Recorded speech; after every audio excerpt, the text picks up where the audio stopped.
A Organização Mundial calcula que no mundo, cerca de 50 milhões de pessoas foram diagnosticadas com epilepsia. Mas que condição é essa e qual parte do corpo ela atua? A epilepsia é um tipo de fato não é uma doença que a gente chama, é uma síndrome. Síndrome é uma somatória de vários sintomas que levam a algumas doenças. A mais conhecida das crises epiléticas é a chamada convulsão, que é aquela onde o indivíduo, o paciente cai ao solo, fica se repuxando, tem salivação, ele tem aquelas contrações de braço, perna. Esse é um dos tipos de crise epilética. Existem cerca de 20 ou mais tipos de crise. A convulsão, essa chamada generalizada, que é a mais comum, a mais conhecida, né?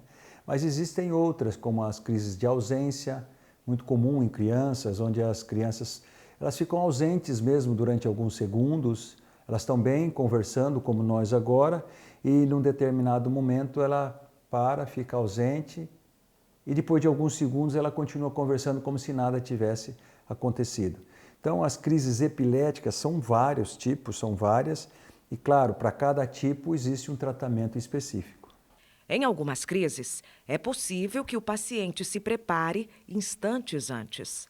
Algumas crises anunciam, né, que o paciente percebe que vai ter a crise, então ele consegue sentar ou se deitar para não cair ao solo e se machucar. Mas há muitas crises, muitas pessoas, muitos pacientes não percebem que vão ter as crises e acabam até se machucando, né, se cortando, se ferindo, ou às vezes dirigindo um carro, ou andando de moto ou bicicleta, acabam se machucando ou machucando alguém que esteja passando próximo a eles. No Brasil, cerca de 3 milhões de pessoas convivem com a síndrome. As crises elas atingem tanto o sexo feminino como o masculino e também atingem as diferentes idades, desde recém-nascidos, crianças recém-nascidas com poucos dias de idade, até mesmo idosos, né? Dependendo da causa, claro, existem alguma prevalência maior em criança, é um tipo de crise, em adultos é outro tipo de crise, em idoso também, varia a causa e dependendo da idade também do paciente. Para que o profissional chegue à síndrome da epilepsia, o médico irá analisar o histórico do paciente. Alguém que visualizou a crise e conta para nós neurologistas como foi aquela crise, e aí a gente consegue diferenciar entre uma crise convulsiva, generalizada, uma crise de ausência, outras como as psicomotoras, crises focais, enfim, existem vários tipos, e alguns exames complementares para auxiliar o médico a fazer o diagnóstico, como o eletroencefalograma, o mapeamento cerebral computadorizado, tomografia, a ressonância magnética encefálica, que são exames complementares que vão auxiliar o médico a fazer o diagnóstico e, a partir daí, a conduta específica para aquele tipo de crise. Algumas formas raras de epilepsia são hereditárias. Alguns tipos de crise podem ser considerados de origem familiar, hereditária, né? Não necessariamente porque o pai teve, o filho vai ter, mas existe uma possibilidade maior daqueles que têm história na família terem uma probabilidade maior de desenvolverem as crises com relação à sociedade em geral. Mas quais seriam as causas? Na criança, no recém-nascido, na criança aí por volta dos 4, 5 anos de idade, uma causa muito comum é a febre, então a chamada convulsão febril. Esse é um fator muito comum nessa idade. Com o evoluir da idade, com a criança se desenvolvendo, né, na transição da idade, 10, 11, 12 anos de idade, também existe uma outra tipo de crise muito frequente em crianças que têm história familiar, a chamada convulsão familiar ou de origem hereditária, de origem familiar.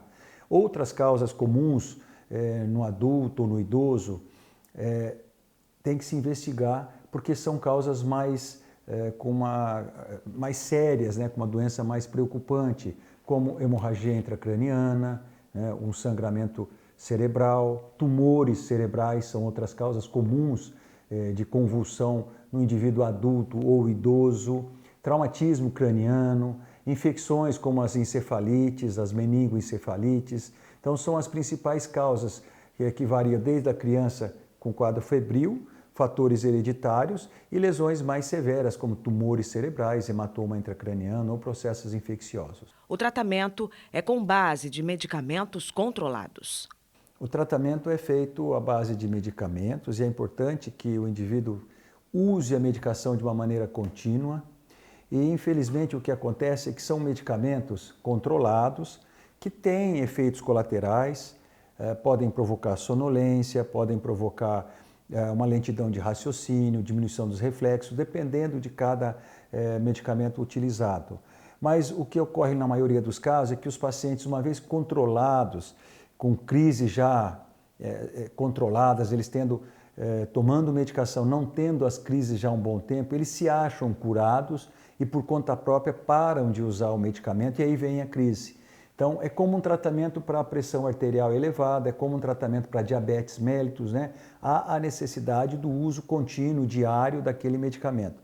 Mas em alguns casos dá para se fazer, evolui-se para a cura e dá para se posteriormente retirar a medicação e o paciente ter uma vida normal sem a necessidade de dar medicação. A população precisa entender mais sobre o assunto, para também auxiliar uma pessoa durante os primeiros socorros. Não há parada cardíaca, não precisa fazer massagem do coração, respiração boca a boca. Nessa crise mais comum, a crise convulsiva generalizada, onde o paciente tem aquelas contrações de musculatura de perna, de braço, ele saliva bastante, ele pode perder xixi ou cocô na roupa. Né? É uma crise que tem uma duração de cerca de 3 a 5 minutos. Quem visualiza o indivíduo em crise acha que aquilo lá é meia hora, mas não é, porque é feio de ver, realmente é feio. É uma crise bem feia de ser visualizada. Então é de 3 a 5 minutos, depois ele começa a ter uma respiração mais ruidosa, começa a ter roncos, e vai ficando um pouco abobado, um pouco sonolento, e isso vai voltando à normalidade por volta de 20 a 40 minutos. Então não há a necessidade de se fazer uma massagem cardíaca pensando que o indivíduo vai ter uma parada cardíaca nesse tipo de crise.